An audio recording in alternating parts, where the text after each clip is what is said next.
Welcome back to the Sports Source. This segment of our program is brought to you by English Mountain Spring Water, engineered by nature, bottled with perfection. That's a slogan that is 100% true. All natural, award-winning water bubbles up from this deep, deep spring in East Tennessee. It's a natural aquifer that's hundreds and hundreds and hundreds and hundreds of feet deep. The water comes up. They run it through pipes straight from the spring into their facility, which is only a few hundred yards away. You couldn't do this any more perfectly. It is spectacular. I've been up there. I've seen their entire operation. And you can have it delivered, this fantastic water, no aftertaste at all. You can have it delivered to your home or your office, and they do all kinds of sizes. You make the choice of when they're delivered, how they're delivered, what sizes are delivered. Check them out online, EnglishMountainH2O.com. Okay, guys, what is the key matchup? Number one matchup you're going to be watching, Tennessee, South Carolina. You can we'll debate this a couple of different ways. My guess is we all won't have the same matchup, but maybe we will. And I'm talking position versus position here. You can give it to me in terms of this is going to make the difference on Saturday. You can give it to me in terms of this is going to tell me a lot about the season moving forward, or maybe it's a combination of both. Where are you going, Josh? I'm going to go with Tennessee's defensive line, and I would slightly expand that to the Never front liked seven. you. Right. A very respected person on this show earlier predicted that Tennessee will be able to effectively replace Darrell Taylor, and he's going to be wrong if the defensive line doesn't play well this week. And I say that because after South Carolina, you have Missouri, but then you have Georgia, Kentucky, and Alabama, and those are three of the best offensive lines in the SEC. So if Tennessee struggles up front this week, that could be a concern, especially over the first half of the season. So how Tennessee plays up front on defense is the number one area I'm watching on Saturday. I was going to go there too. South Carolina, it's their most experienced part of their team is their offensive line. But is that a good thing? Because they're back from a pretty bad year. They gave up more than 2 sacks a game last year. Their rush game was 10th in the SEC, and they lost their top 3 running backs. And the big stud running back that they signed, he's out with an injury. So if Tennessee can't effectively own the line of scrimmage with their defensive line this week, I'm going to have serious concerns about what they can do moving forward. And that's a group that Jeremy Pruitt has challenged publicly over the last couple of weeks. So, yeah, defensive line versus offensive line. I didn't expect anyone else to go there. Watch everybody do it. Well, I'm not now. I'm going to go with Tennessee's wide receivers against South Carolina's cornerbacks. As you just put up there, South Carolina's 2 cornerbacks, all SEC caliber players, Israel, whatever, and then J.C. Horn. Really good players. And so now Tennessee, you asked the question earlier about replacing Juwan Jennings, at least production-wise in part. And so is it Brandon Johnson, and can he get it done? Can Josh Palmer, what's this young receiving core going to do against these really good cornerbacks? So I'm going to look for that. I want to see what kind of success Tennessee's receivers can have against 2 outstanding cornerbacks. And also, if they don't have success, that's going to affect your quarterback, right? If Guarantano doesn't have anybody to throw to that's open, that's going to impact his ability as well. So I'm looking at Tennessee's receivers against South Carolina's corners.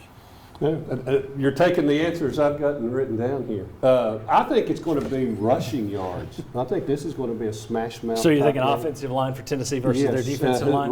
Running the ball. I mean, I know you've got the new quarterback at South Carolina. You've got the new offensive coordinator. But a lot of this is going to be running the ball, moving the chains. Wait a second. Which rushing yards. Position? Rushing yards. yards. But we're talking about positional matchup. Tennessee's offensive line. Tennessee's offensive line versus South Carolina's? Being able versus South Carolina defensive line. Tennessee being able to run the ball. Okay. And then I've got an exclamation point too. The kicking game. Tennessee had 2 touchdowns in the kicking game against South Carolina last year. The Callaway punt return, a block punt recovered in the end zone. First game of the season, I think, is really when a lot of games are decided by the kicking game. So keep your eye on that. Well, I also think that a lot of these teams, you talk about not having guys ready for practice. There hadn't been a lot of hitting going on in terms of their special teams. You know that the return game is going to be huge, I think, for Tennessee, and also the return coverage that they're going to have against South Carolina.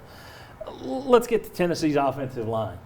Now, we don't know if Mays is going to play, but even if not, there's been so much hype put on this Tennessee offensive line. You could make a case that South Carolina's most talented unit, top to bottom, in terms of just sheer athleticism, is the defensive line. Not a lot of proven depth there, but in terms of recruiting rankings and everything else, pretty good on paper, their defensive line. it's kind of like I said earlier. If this defensive line can't handle this South Carolina offensive line, I'm going to have concerns moving forward. If Tennessee's offensive line doesn't live up to the hype in week 1, I think that's a concern. Well, and another concern is from what Well, let's stick to this concern first. Well, I mean, it is still the offensive Okay, line. go ahead. Tennessee's offensive line. That's been the position group that's been hardest hit by the whole COVID thing and missing practices. Yeah. I mean, I'm not as concerned about the hype just yet as I'm as how many healthy offensive linemen that really feel like they're going to be able to go full speed for 4 quarters because they've missed so many practices because they're having to sit out because of COVID. Well, and if you got guys that can't be out there for the full 4 quarters, you should benefit from the fact that you do have more depth and guys who have started a lot of games that you can run in there. But Yeah. it's a legit question. I do think that, Because they're expected to be elite in the SEC, Yes. Tennessee's Yeah. offensive line. yeah, I think that the fan view is this is going to be one of the best offensive lines ever, and I'm not ready to go there yet. On this show, this will be our 18th season, and I think 17 of those years we've gone into it saying, boy, this offensive line should be good. And so many times it's been less than what we projected. I'm going to, until I see them go out and just run all over somebody, I'm going to have my concerns. The other thing that's important about this offensive line, not only got to be able to run the ball, but running the ball is going to take some of the pressure off Garantano and all these new receivers. Exactly. And they have to be I- better in the red zone, and I think that comes back to the offensive line. How much can you control close to the line? And I want to see a 3rd and 2 is still a passing down for Tennessee. I want to see 3rd and 2 be where you can line up and you give the ball to your best running back behind your best blocker or the best side of the line. You know, I'm kind of tired of seeing these fade routes, like even going back to the bowl game against Indiana, that have like a low percentage chance of complete. I want to see 3rd and 2 be a running down again. Or 3rd and 1. Or 3rd and 1. Yeah. You also, another matchup, and it's kind of a variation on what you said with wide receivers versus DBs. Let's say that the receivers aren't able to get open, and it's tight windows. I've mentioned this the last couple of weeks. Jarrett Garantano, I'm going to go quarterbacks versus DBs because Jarrett Garantano, one of his issues has been a hesitancy when he's back in the pocket. Is he going to be willing to put it in the spot it's supposed to go and trust his guy to be there and to get it and to make the play?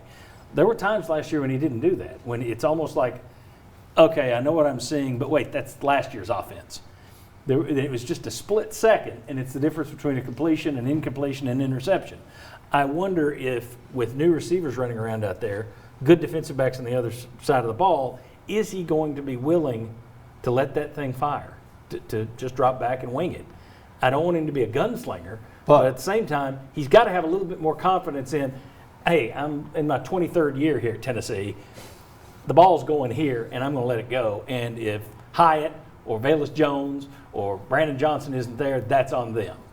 I just wonder if he's going to do that. Yeah. I also wonder how many times he's going to throw it away. If they're not there, is he going to be mature enough to say, I'm not going to force this issue, I'm going to throw it away and live to play another down? I don't know. But I do think that it's hard to build a chemistry with these freshman receivers considering how many different people have been out. So Sure. that's going to be another interesting factor in this game too.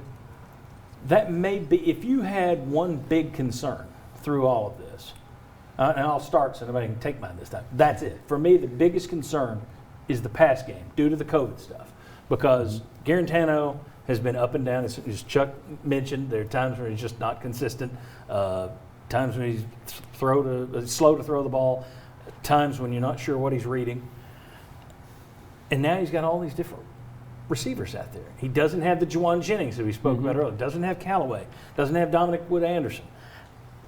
To me, that is my biggest concern going into this year, that passing game. Not just on Garantano, but the passing game in general. Well, What's you your have biggest to concern? against South Carolina and Muschamp, and they were a terrible second half team last year. I mean, we can't really build them up. They were the worst, one of the worst second half teams in college football last year. Tennessee outscored them 24-0 in the second half. You have to make plays downfield in the passing game because you showed on that chart they've got some talented defensive backs and they're physical. And they're going to punish the receivers on some of those short routes, but you have to make plays downfield against them. Okay, biggest concern going into the season for Tennessee? That you're trying to put together the offensive line all season long, and you never find the cohesion, and it never lives up to what it could be, because that's the greatest potential, I think, comes from the offensive line being as good as it can be. And then you throw COVID into the mix where you might not Yes. have the same line Right, every yeah. week. Yeah. Jimmy, your biggest concern? I'm going to go just quarterback play in general because it not only that's part of the passing game, but also he's got to make the right checks. He's got to get in the right running game. He's got to take control of this offense, which he did not do last year. So I'm going to say the production of the quarterback. And mine's just lack of practice time and having to go on the road. I mean, I think that both of those can work against you. Not having so many people out for extended period of time where you could hardly even have a practice, or you had to call off practice. Yeah. So that's what I'm concerned about. And obviously, you have to be fundamentally sound. I think a lot of the most fundamentally sound football teams are going to win these opening games. Okay. Very good. So those are the 56 key matchups and biggest concerns going into this first game. When we come back, it's the first Cavaliers line of the season. Now, we're not going to put money on it this week because we don't have the full panel here. I'm putting money But, on it. yeah, there we go. Because of that But thing. we are going to have the Cavaliers line. We'll make our game predictions next on the Sports Source.